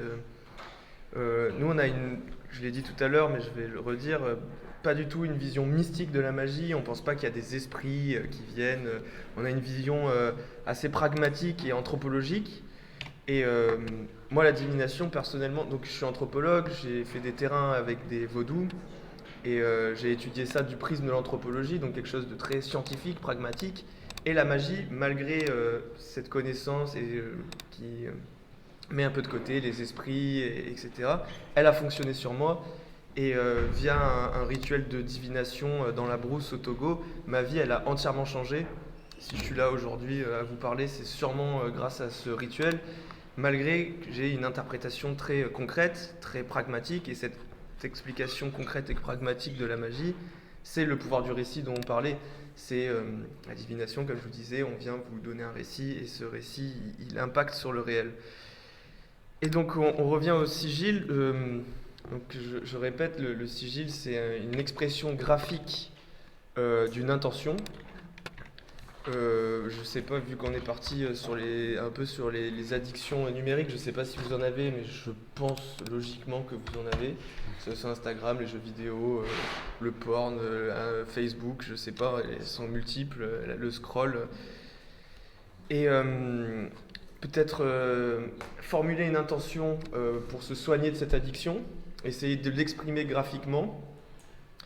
Et puis de trouver un processus d'activation. Alors ça peut être scroller pendant des heures jusqu'à épuisement, et tout en se concentrant sur l'image graphique de l'intention. C'est à vous d'imaginer le process, le graphique et l'intention. Nous, quand on avait imaginé cet atelier-là, on l'a déjà donné dans une forme un peu plus expérimentale lors de Algomancia, notre exposition il y a 2 ans. On disait qu'on pouvait utiliser par exemple des sigils et les mettre en fond d'écran, parce que évidemment si tu intègres une intention comme ça dans une image et que tu la vois régulièrement dès que tu désactives, je crois que dans les moyennes on déverrouille notre téléphone un truc genre 300 ou 400 fois par jour, peut-être qu'au bout d'un moment ça va commencer à rentrer un peu. Ça peut marcher comme une espèce de pense-bête, si vous mettez votre sigil pour vous soigner des addictions numériques en fond d'écran de votre ordinateur ou de votre téléphone, mais le sigil, il peut être, selon les pratiques, conservé à vie ou détruit lors de l'activation ou détruit lors de l'accomplissement de l'intention. Voilà, je suis plus accro à Age of Empires, je détruis mon sigil. Donc c'est aussi à vous de choisir ça.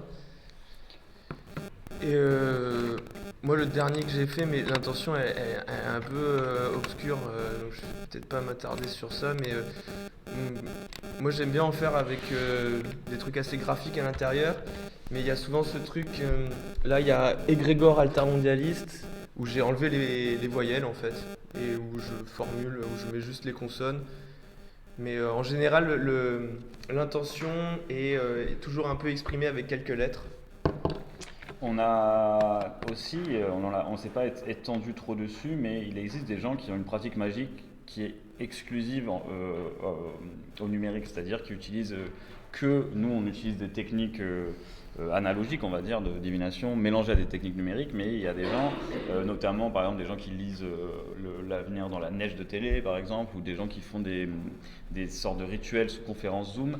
Il y a quelqu'un dont... Alors, je vais essayer de retrouver le site.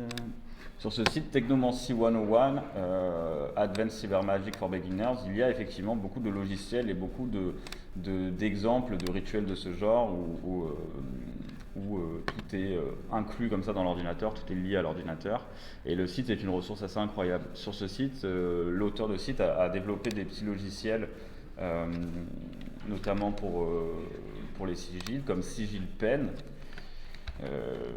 C'est développé avec Scratch, qui est un outil de programmation du MIT pour apprendre la programmation aux enfants, d'où le petit côté un peu ciseau à bourron du site. Et du coup, ça automatise en fait ce travail-là. Ça va à la suite d'une phrase que je vais taper, en fonction d'un choix de plan astral que je vais choisir, ça va donner ça va donner une image. Qu'est-ce que tu voudrais qu'on mette comme exemple? Je sais pas. Vous avez peut-être entendu parler du terme doom scroller. C'est genre regarder les réseaux sociaux dans des moments comme par exemple la guerre en Ukraine ou des moments de terrorisme, etc., où il y a beaucoup d'images choquantes. Voilà, peut-être c'est une période où beaucoup de gens doom scroll. Stop doom scroll. Doom scroller ne m'aide pas à comprendre le monde. On peut choisir du coup des différents plans astro. Par exemple celui de la Lune, moi j'aime bien. Ah non, celui de... On est mercredi, donc celui de Mercure. Si, ça c'est ces lignes comme ça qui ressemblent un peu à des constellations, c'est un truc qui revient très souvent dans les sigils de la magie du chaos. Donc là, bon, on n'a plus qu'une demi-heure, donc je sais pas si vous êtes inspiré pour au moins peut-être formuler une intention et l'exprimer graphiquement et réfléchir rapidement à un process, mais je sais pas. Vous pouvez le faire avec un papier, ou toi si tu veux, tu peux en faire une démonstration avec un papier, peut-être. Démonstration. Avec la webcam. Ouais, mais toi, celui de TikTok, il était bien, je trouvais. Je sais pas si tu l'as. Non, j'ai pas le document. Ouais. Je veux bien le faire. Moi, si je veux faire un avec Age of Empires, Ah, ça va, tu prends pour ton 2 secondes. Sinon, on peut aussi utiliser des outils numériques, quoi, mais moi, je sais pas ce que j'ai là sur cet ordinateur. Je crois que j'ai même pas. En tout cas, si vous faites l'exercice là, vous pouvez vous lancer, ça peut être infiltré dans votre synthèse graphique. Ah, avoir une bonne note, alors. Ça peut être une intention aussi. Voilà. Hop.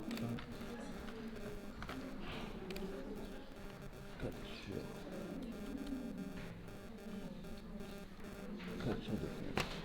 moi, par exemple, si je suis pas à l'aise sur les logiciels de graphisme, mais si je devais faire un sigil pour soigner mon addiction à Age of Empires 2, je pense que je prendrais l'espèce de symbole qu'il y a sur les grands démarrages, je recopierais, j'écrirais soigner mon addiction à Age of Empires 2, je barrerais les voyelles et je mettrais les consonnes autour de ce symbole, peut-être renversé. Et puis je me le mettrais en fond d'écran de mon ordinateur pour qu'à chaque fois que j'ai envie de faire une partie, je me dis ah oui c'est vrai, un problème d'addiction et qu'au fur et à mesure le SO s'active pour me soigner.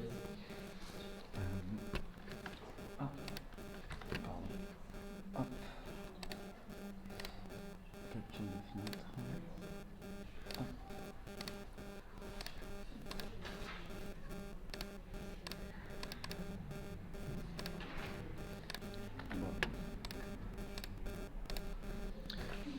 Peut-être que Dis-moi.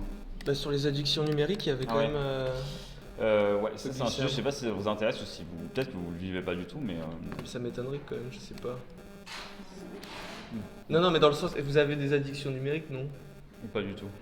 Vous êtes tous accros à Facebook, Voilà. En fait, les addictions numériques, c'est, comme je disais, ça vient pas d'une faiblesse comme ça de l'être humain face aux machines ou quoi. Pas que, en tout cas, il y a une explication assez intéressante qu'on peut aller chercher, c'est les comportementalistes du milieu du siècle dernier, notamment Skinner. Skinner, en fait, il développe une expérience. Pour les comportementalistes, vous avez certainement entendu parler de Pavlov, par exemple, avec une expérience qui est par association.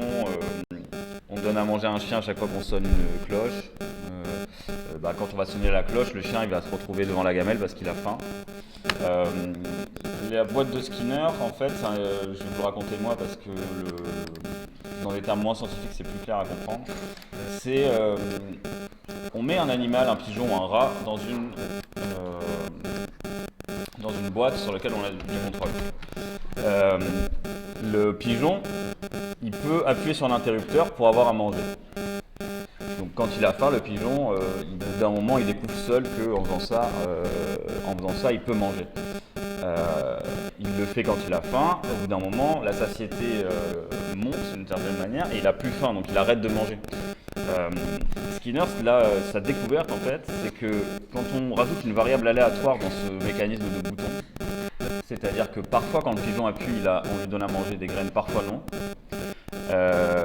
Les pigeons en fait ne font qu'appuyer constamment. Il y a une sorte d'addiction qui se crée, une sorte d'obésité, on peut clairement parler chez les pigeons. Ils commencent à manger beaucoup plus que ce dont ils ont besoin.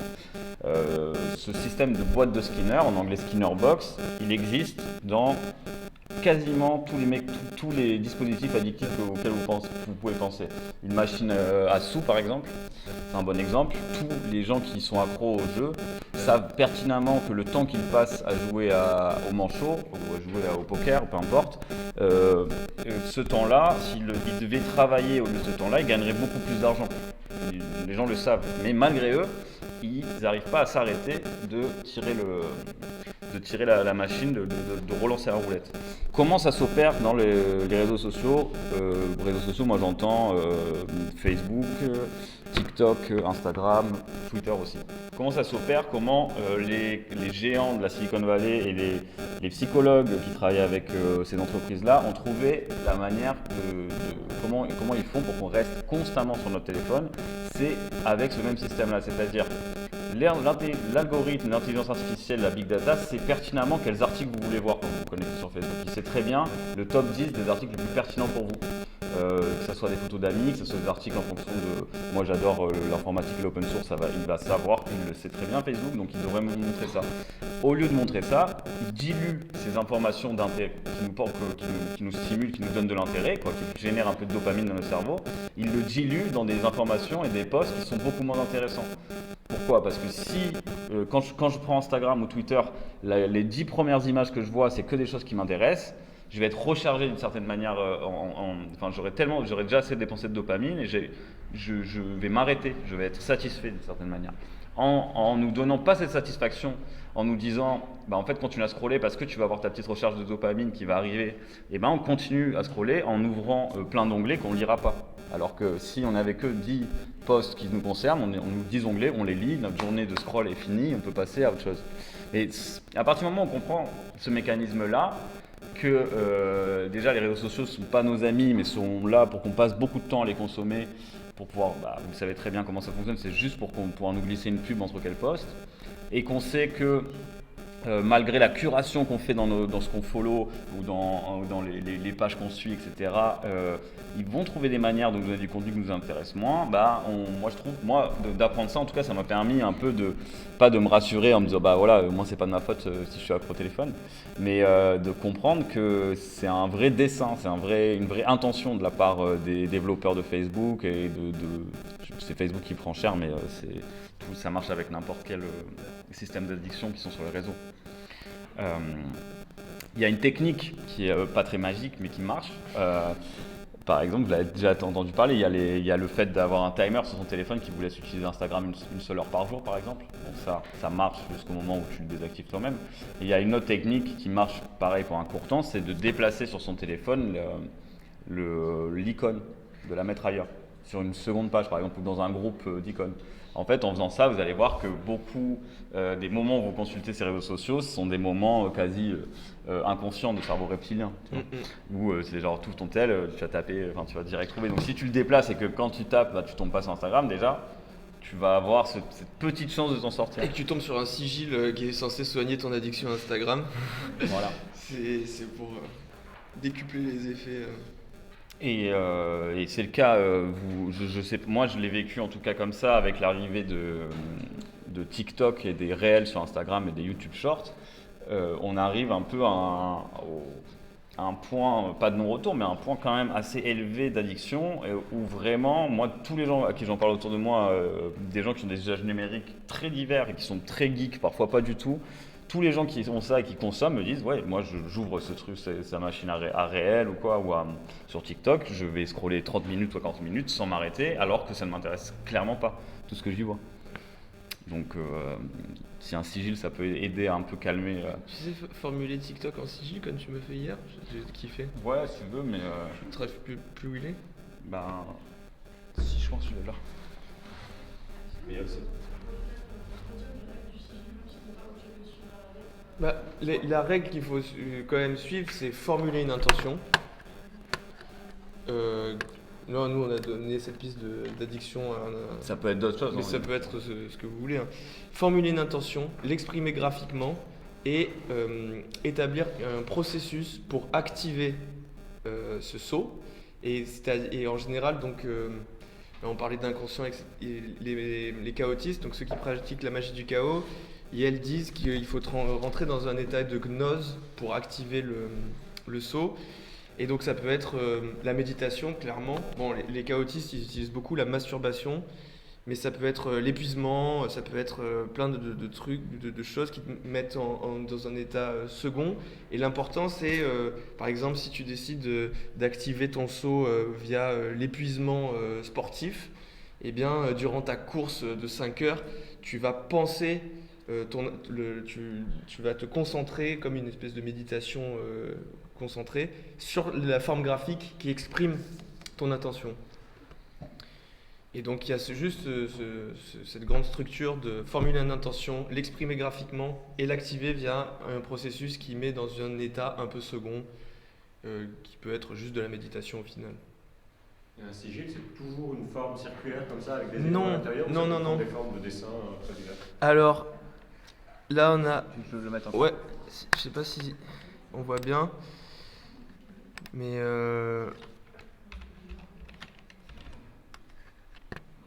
vu qu'il y a sigil, bon ça veut dire saut par tradition, le saut est souvent rond, mais là c'est des sigils qui sont pas ronds et ils peuvent être au final très graphiques. Moi dans celui qu'on montrait tout à l'heure, il y a des éléments figuratifs, il y a un feu, il y a une planète, il y a une constellation.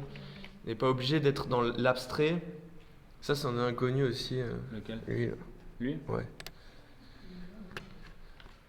Ça, c'est souvent très géométrique. Lui ressemble énormément à celui qu'on voyait tout à l'heure sur les sites. Il n'y a pas de règle. Après, les magiciens du chaos, en l'occurrence, sont des gens qui sont plutôt pas fans d'autoritarisme et d'héritage, tu vois, de grands livres, qu'il y aurait un truc ancien qui serait poussiéreux, qui serait vrai, que maintenant il y aurait une pratique qui serait, qui serait travestie de la vraie magie du chaos, quoi. C'est des gens qui justement essaient de combattre un peu ces préceptes-là, donc il n'y a pas de règle. Et j'imagine même qu'il y a une forme, on doit faire des sigils parfois. Est-ce que tu vois, quand tu sais les gens, quand tu téléphones et que tu écris sur un post-it là constamment ton truc, tu vois, c'est pas une forme de sigilisation de ton stress, tu vois. Donc il y a pas vraiment de règle. Moi, j'en avais fait un. J'aime bien. Moi, quand j'en fais, j'aime bien utiliser les lettres du mot que j'utilise ou quoi. De l'intention. De l'intention que j'ai.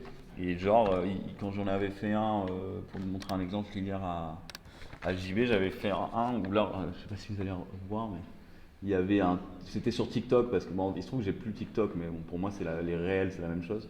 Il y a un T, il y a un O, c'est vrai qu'il y a un petit style un peu médiéval ou un peu imprimerie à l'ancienne comme ça. Mais j'étais parti sur ces lettres-là parce que je suis quelqu'un qui a, malgré que je sois artiste, pas trop d'imagination peut-être. Du coup, dis-moi. J'essaie d'expliciter l'intention de celui qu'on montrait tout à l'heure, le dernier que j'ai fait. Ouais, si tu veux. Ouais. Et ça peut se faire aussi avec des outils, avec Photoshop, Illustrator et tout, hein, si vous êtes à l'aise avec ça. Il n'y a pas de... c'est juste là, on commence à avoir beaucoup d'onglets ouverts. L'intention de ce sigil-ci, c'était l'effondrement du capitalisme par la constitution d'un égrégore, donc comme une conscience collective, d'un égrégore altermondialiste lors d'un, donc là comme je vous disais, égrégore altermondialiste, j'ai enlevé les voyelles, lors d'un rituel d'équinoxe, donc le soleil à l'est, le rituel un petit feu, et en rapport avec l'avènement de l'ère du Verseau, donc c'est une ère... En tout cas, il est très européen-centré. Ouais, j'ai mis l'Europe au centre, effectivement. Bon. Bien au centre. Mais il y a des intentions beaucoup plus complexes encore qui peuvent être exprimées par un sigil. Toi, t'en as plus. T'en avais pas en fin de compte. Non. Mais moi, je m'en étais fait un. La dernière fois que j'en ai fait un pour ma vie personnelle, c'était pour plus de tempérance. Je ne trouvais pas ça assez tempéré. Ça a plutôt Je bien sais plus marché. quelle époque c'était. Ouais, je suis très tempéré depuis. Il y a des gens qui se les tatouent aussi. Il y a des gens qui se les tatouent même, mais c'est les chaotistes, parce que les chaotistes, ils aiment beaucoup, dans leur pratique, souvent ils détruisent le sigil une fois que c'est activé. Mais il y a des personnes qui se les font tatouer, effectivement, mais souvent sur des parties où on voit pas forcément. Faut pas non plus que ça soit un pense-bête, c'est plus que juste un pense-bête graphique de ah oui, c'est vrai, je suis accro à TikTok ou quoi. C'est plus sur l'activation que ça joue et sur l'inconscient après, quoi. Ouais, dans l'intention, oui, dans l'intention que tu mets au moment où tu le réalises, quoi. Tu peux s'arrêter là ou tu veux faire une démo de quelque chose? Après aussi, on peut réfléchir, moi c'est pas trop mon domaine, mais à des manières en lien avec le numérique, d'exprimer la forme graphique, parce que là on vous disait en fond d'écran, mais il y a peut-être... Ouais, on pensait, notre... comme certains pratiquants utilisent des sigils pour donner leur intention et ensuite le brûlent ou en font quelque chose pour qu'ils disparaissent. Est-ce que créer un fichier sur son ordinateur, passer X, bon c'est pas long à faire un sigil, non, c'est un petit, passer X temps à designer ce petit vecteur, ce petit logo pour ensuite le geste d'activation, c'est le supprimer de sa poubelle, vider sa corbeille, c'est une possibilité aussi, quoi. Voilà. Mais il faut se mettre dans un état de gnose aussi quand même. Oui, le plus possible, mais je pense que c'est une approche... on a l'impression que la magie, c'est un truc qui n'existe plus, qui est faux, qui est assez spécifique, qui est très teinté culturellement, etc. Mais en fait, ça peut être aussi inclus dans des pratiques beaucoup plus faciles d'accès, j'ai envie de dire, tu vois, quand même. Et pour moi, c'est une bonne porte d'entrée vers ce monde ésotérique-là et vers ces questionnements-là.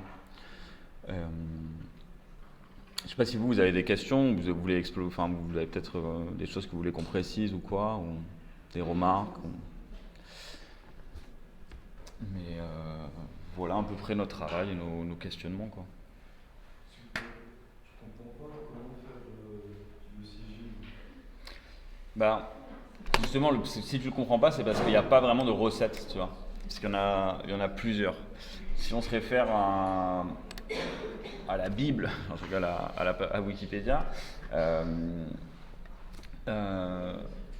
c'est un signe qui représente une intention en magie. Donc déjà, c'est très large. Ça peut provenir aussi du terme signature, donc cette idée-là là-dedans. Hop. Ton intention, tu peux l'exprimer graphiquement, tu peux dessiner un téléphone portable, tu peux juste comme on faisait avec les lettres, ou que ça soit même très abstrait, ou même utiliser un générateur de sigils sur internet, là il y en a encore un exemple qui est un peu différent des exemples qu'on avait vus jusqu'alors, qui mélange plusieurs lettres, j'ai l'impression. Voilà. Là, ce qu'il dit, c'est que la magie du chaos selon Sper, Chaotiste. un chaotiste voilà, qui a écrit, donc beaucoup de gens se réfèrent à ces textes. L'idée, c'est d'écrire son intention et à partir de cette intention-là, réussir à condenser les lettres de manière à ce que ça fasse un monogramme. Ensuite, le magicien du chaos utilise un état gnostique pour démarrer ce sigil ou le charger. Ça peut être aussi d'ailleurs du type chargé à la lune ou type chargé. Mais il y a toujours le truc de gnose. De mettre de l'intention, en fait, se forcer à mettre de l'intention dans cet objet graphique-là. Pendant il y a 2 ans, l'atelier de sigilisation qu'on avait fait à l'ERG, l'idée n'avait pas abouti, mais il y avait eu les étudiants et étudiantes participants avaient eu l'idée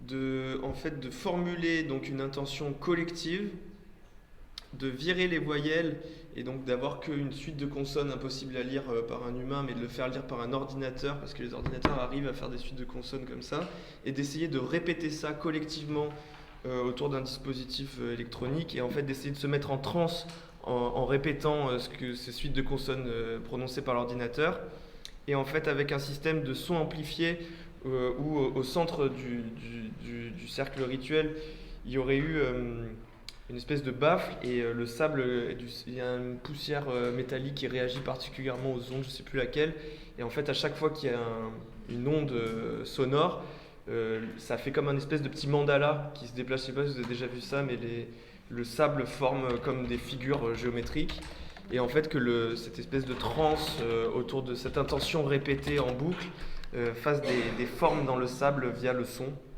et que ça finisse par faire un sigil hybride entre le sonore et le... Voilà, le son peut faire des formes comme ça sur quoi là du coup? C'est quoi C'est des grains du sable là, j'ai l'impression. Et donc il y aurait eu un sigil qui aurait été créé graphiquement via le son. C'était une idée qui est... Après, on peut, d'une certaine manière, l'intention qu'on met dans un type de divination, et là on produit une forme graphique, c'est une forme de sigil. On pourrait très bien développer ces dispositifs et ensuite trouver une manière de fixer cette forme sur on prendre son empreinte ou quoi, et utiliser ça comme sceau magique. Oui. Mais on vous invite à en faire si vous en avez l'envie, si vous en ressentez le besoin. Ça peut être, ça paraît anecdotique, peut-être c'est une porte d'entrée vers une meilleure appréhension de la technologie et une curiosité vers la magie. Et quand on voit à quel point l'inconscient façonne nos addictions, avec la boîte de Skinner, on voyait là, cette donnée aléatoire, vraiment comment notre inconscient il est en jeu dans nos addictions au numérique. Je pense que la porte d'entrée du sigil et donc de l'inconscient, elle est assez pertinente. Elle n'est pas aussi farfelue qu'elle paraît. Voilà. Vous n'avez pas des questions sur le sigil ou sur d'autres choses? Est-ce que c'est que pour les addictions ou aussi il y a des maladies, des peurs? L'intention, tu mets ce que tu veux. Moi, personnellement, la dernière que j'ai fait personnellement pour ma vie, c'était plus de tempérance. Et Mais après, c'est vrai que si je vois ce que tu veux dire, c'est qu'on dirait que c'est toujours pour régler un truc, quoi. Enfin, c'est toujours pour si t'as un problème. Enfin, oui. Tu vois, Mais si c'est une maladie, c'est aussi un problème. Oui, qui est réglé. Oui, bien sûr, mais ça marche avec n'importe quelle intention, mais souvent les intentions sont pour changer un état actuel de quelque chose. Donc, il y a des sigils d'amour si tu veux envoûter.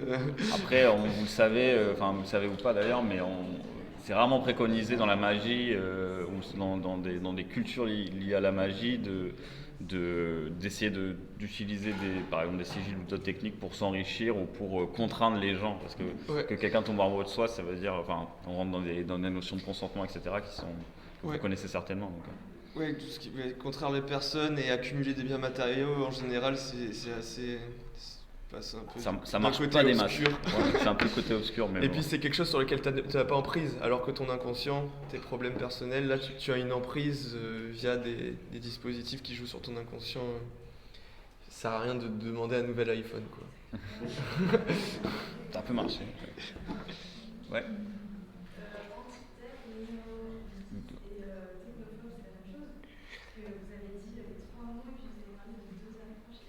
Ah ouais.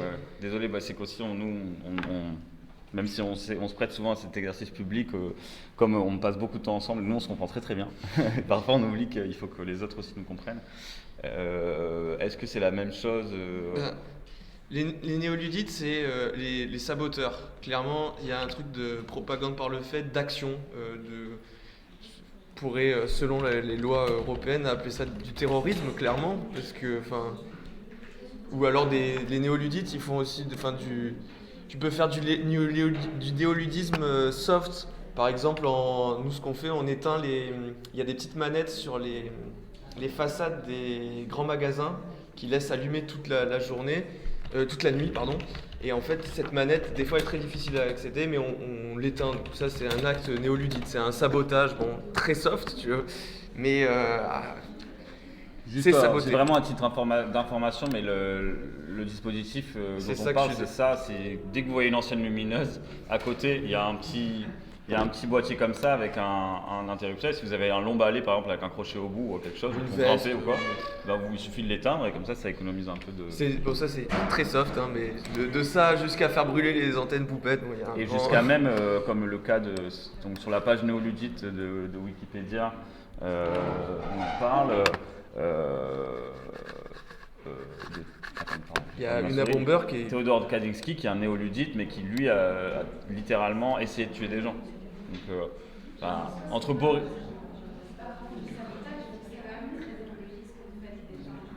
Mais le sabotage, en fait le mot sabotage il vient du mot sabot parce que au début de l'industrialisation, tu avais des ludites, donc c'était pas des néoludites, c'était des ludites, des saboteurs, saboteuses qui jetaient des sabots dans les machines qui exploitaient le vivant et qui les exploitaient. Et donc le sabotage, il y a toujours une visée militante, qu'elle soit écologique ou pour le bien social. En général, le sabotage, il n'est pas pur et dur, je veux casser un truc pour casser un truc. Non, il y a une visée politique, idéologique, une critique du système, une critique sociale, une critique du numérique. Donc ça, c'est les néoludites. Les antitech, c'est plus large. En fait, quelqu'un qui va avoir Là, on a des livres antitech qui sont très critiques du monde technologique et qui, pour certains, appellent au néoludisme aussi, mais c'est plus théorique. Le néoludisme, c'est l'action.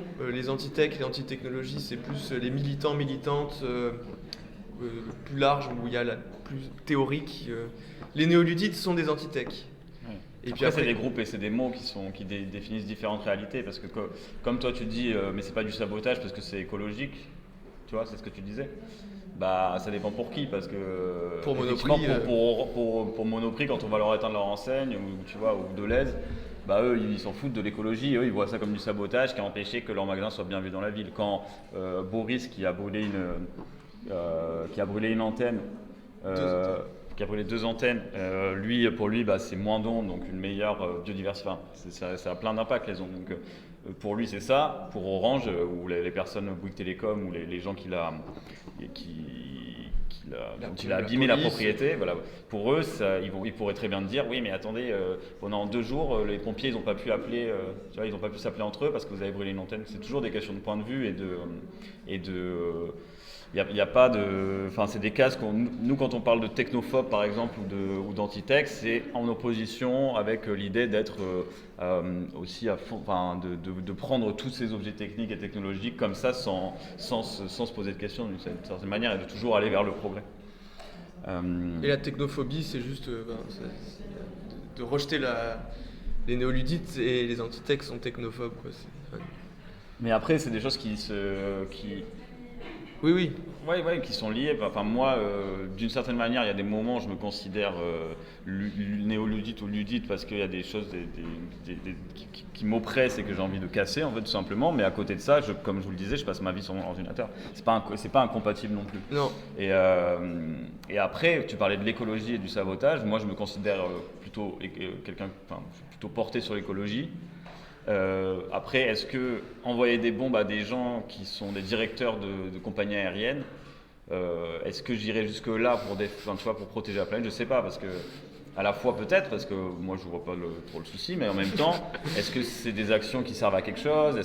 C'est pour ça que la figure de Theodor Kaczynski dont on vous parlait, elle est intéressante parce que lui, pour des écolos radicaux contemporains, c'est quelqu'un qui est enviable parce qu'il vivait dans sa cabane et qu'il avait des vrais idéaux sur la civilisation actuelle et sur comment tout ça allait nous contrôler et comment ça allait dégénérer. Mais si tu regardes ça d'une manière purement humaniste et purement morale, c'est quelqu'un qui a envoyé des colis piégés à des gens. Point. Après, tu vois, tu peux en parler aussi autant longtemps que tu veux. Moi, personnellement, je ne cautionne pas spécialement ces méthodes et surtout pas l'entièreté de son propos. Parce qu'en plus d'être écolo, il a aussi, pour lui, les technologies, c'est le mal, mais les socialistes et les Noirs américains aussi. Tu vois. Donc, voilà. Est-ce qu'il y a des trucs à prendre ou pas? Moi, je ne trouve pas trop, mais voilà. Et ce dont on parlait, qu'il y a deux types d'approches, c'est que ça, pareil, il y a des gens qui ont les deux approches, c'est-à-dire soit tu décides de tout rejeter en bloc et de casser les choses et de se dire, bah voilà, on va casser les machines, soit tu te dis, on peut casser certaines machines, mais on va aussi essayer de les comprendre et de les utiliser. Une question, pour revenir à l'exemple de l'écologie, on sait très bien qu'envoyer des emails, ça pollue, tu vois, par exemple. On le sait, enfin. Après, on nous fait croire que ça pollue beaucoup plus que ça ne pollue vraiment, mais c'est une autre question. Envoyer des emails, ça pollue. Prendre une voiture, ça pollue. Mais tous les gens qui travaillent chez Greenpeace ou qui ont des idéaux, ou tu vois Brigitte Bardot, elle envoie des mails. Enfin, dans le sens, tu peux utiliser des outils de l'ennemi polluant, etc., pour ton propre bien. J'imagine que les comptes Facebook de certains partis écologiques ou les comptes Twitter, etc., servent à augmenter leur base d'électeurs, augmenter leur base de sympathisants. Et ils ne vont pas ne pas utiliser les réseaux juste parce que c'est des choses qui sont toujours super ambiguës et qui ont deux voire plusieurs facettes, quoi. Je sais pas.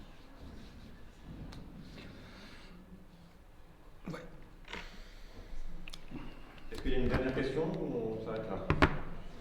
Non, c'est la question à la con. Est-ce que vous avez des tips et astuces pour les gens comme moi qui comprennent absolument rien à la technologie? Mais du coup, moi personnellement, je me sens hyper dépassée par le truc. J'ai pu tomber dans un truc justement un peu technophobe en mode c'est mal, mais du coup, c'est aussi dangereux de tomber là-dedans. Donc, est-ce que vous avez des bouquins ou des trucs un peu qu'on comprenne mieux les enjeux? Bah, je pense, j'imagine le cours de Fabrice en fait, enfin, je sais pas comment dire, mais moi ce qui m'a beaucoup aidé personnellement vis-à-vis de tout ça, cette question par exemple, on avait décidé d'en parler, on n'a pas vraiment parlé, mais d'avoir l'impression que tout va trop vite, tu vois, que tout va de plus en plus vite et que on n'arrive pas à suivre, que voilà, moi là, même pendant la conférence j'ai reçu je sais pas combien de notifications de trucs que j'ai à faire après, enfin, c'est bon quoi.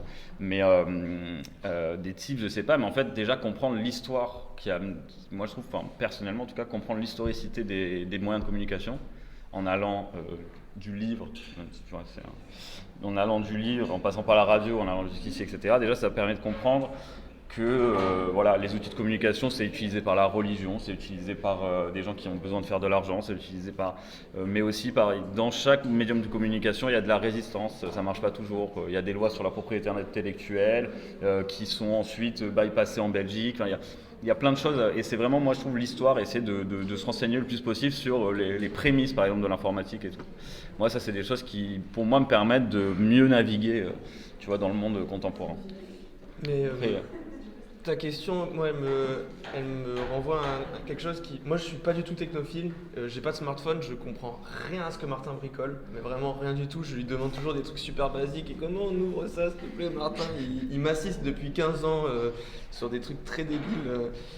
Et moi, je suis en train de m'inquiéter de espèce de scénario cyberpunk qui est en train de se construire, où en fait, si t'es pas technophile ou en tout cas à l'aise avec la technique, tu es écarté du système, tu ne peux pas avoir ton Covid Safe Ticket, tu ne peux pas avoir tes allocations familiales, tu ne peux pas avoir ton... Et genre, quand on se met à la place de personnes qui n'ont pas eu d'éducation ou qui sont vieilles et qui ne sont pas nées dans ce monde, on est en train de créer une espèce de classe mis de côté, et ça m'inquiète assez, et je pense que tu peux, pour répondre, essayer de te renseigner pour mieux comprendre la technologie, plus comme l'approche de Martin, mais tu peux aussi t'ériger contre ça et dire bah non, en fait c'est pas possible, ben non, j'ai pas de smartphone et j'ai un Covid Safe Ticket en papier, et non, je vais voir un humain pour avoir mes papiers administratifs et pas rentrer sur le site. L'important, moi je trouve, c'est quand même de rester curieux, quoi. C'est juste que de pas, tu vois, tout rejeter en bloc, parce que de toute façon tu peux pas. Enfin, j'imagine que même si tu as des soucis avec ça, tu dois avoir un ordinateur et au moins une adresse email ou quoi. Je crois que j'imagine que tu es quasiment obligé pour t'inscrire dans une école maintenant. De toute façon, tu peux pas, même si, parce que se dire on va rejeter tout ça en bloc, en fait, tu te confrontes, je pense, à une impossibilité qui doit être dure à vivre, tu vois. Que tu vas tenir une semaine à dire voilà, moi je vais pas te faire ça. Enfin, ça dépend où tu vis, ça dépend de ce que tu fais. Tu peux très bien vivre quelque part un peu reculé et t'as pas avoir besoin de tout ça et te débrouiller. Et il y a plein de gens qui arrivent à s'en sortir, mais si toujours garder en tête que pour vraiment avoir les bons arguments en tête pour rejeter tout ça en bloc, faut le connaître un peu, en fait, moi je pense, tu vois. C'est-à-dire faut comprendre en quoi, ce que je vous expliquais tout à l'heure par exemple de la boîte de Skinner, pour moi c'est un outil qui permet de mieux appréhender les technologies en fait, par exemple, de mieux appréhender l'emprise que les technologies ont sur nous. Les addictions numériques. Et en bouquin précisément, je sais pas, il y a un truc moi que j'écoute beaucoup et que je trouve très intéressant qui s'appelle Le Code à changer, c'est sur France Inter je crois. Avec des sujets allant de la parfumerie. Lui, en fait, son propos, Xavier Delaporte s'appelle, c'est comment l'informatique a changé les usages dans certains lieux. Par exemple, il y en a un sur la parfumerie où on va t'expliquer comment les parfumiers utilisent de l'intelligence artificielle pour faire leur parfum. Bon, spoiler alert, ils n'utilisent pas l'intelligence artificielle, mais c'est vraiment, je pense, voilà, par la pédagogie, par la curiosité, en fait, que tu peux un peu naviguer dans ce monde-là. Parce que, comme le dit JB, il y a peut-être ce risque qu'il y ait qu'il y ait de plus en plus l'importance de ces outils-là. Parce que, tu vois, nous, on aurait donné cette conférence il y a 3 ans, on aurait parlé de ça, d'une certaine manière. Là, on a quand même eu 2 ans où tu ne pouvais pas aller à l'école si tu n'avais pas d'ordinateur, tu vois. Donc, soit tu décides de tout rejeter en bloc et mais tu es un peu obligé de suivre quand même. Donc, je pense que c'est éduquer, quoi, pour moi, tu vois. C'est une des seules voies un peu plausibles. Il y a plein de manières de le faire. Il y a des moyens techniques, ce que fait Martin notamment. Ouais. Il y a aussi les pratiques artistiques, mais il y a des moyens plus sciences humaines ou sociales comme JB. Il y a plein d'angles, d'aborder ce sujet. La magie. La science-fiction, la magie, l'ésotérisme et tout. T'as balancé d'autres mails ? Non, si vous voulez nous écrire ou quoi, ou si vous voulez vous reposer des questions ou qu'on vous envoie le pad ou quoi, notre mail c'est... Notamment si vous voulez travailler sur des process de divination en tant qu'illustrateur, illustratrice, réfléchir à des graphismes qui peuvent exprimer des... Et puis même si vous voulez juste être tenu au courant de nos activités, parce qu'on fait... Ouais, je vais le mettre, ça arrive. Si vous êtes tenu au courant de nos activités, tout ça, parce qu'on fait par exemple, JB avec d'autres amis, il travaille sur la publication d'un livre sur le cannibalisme, ça vous intéresse peut-être. On travaille sur l'organisation de courses Wikipédia, on travaille sur... on fait plein de trucs différents, donc si vous voulez on n'a pas encore de newsletter ou quoi, mais si vous voulez être tenu au courant de nos activités, franchement, et n'hésitez vraiment pas à nous écrire un petit mail à noa@copyright.rip. Ce sera un plaisir de vous répondre, de vous garder dans nos listes de mails en fonction des conférences, des expositions qu'on fait ou quoi. Et nos bureaux, ils sont à Forêt, à Zone de Clopper, qui est un lieu carrément chouette. Si vous voulez travailler physiquement avec nous, vous êtes tous les bienvenus. Voilà. Merci. Attends. Merci Fabrice. Tu veux dire un truc ? Non, elle voulait prendre une photo. Hein ? Elle voulait prendre une photo. Elle demandait si elle pouvait prendre une photo du mail. Ah oui. C'est moi, ça me surprend. Tout à l'heure, ça m'a surpris une première fois quand t'as sorti le pan. Oui, que les gens ils notent le pan. Prendre en photo. Ah, mon technophobe. Hein ? Quoi ? Plusieurs fois quand on a sorti le pad et quand on a sorti la tête. C'est une adresse mail, ça.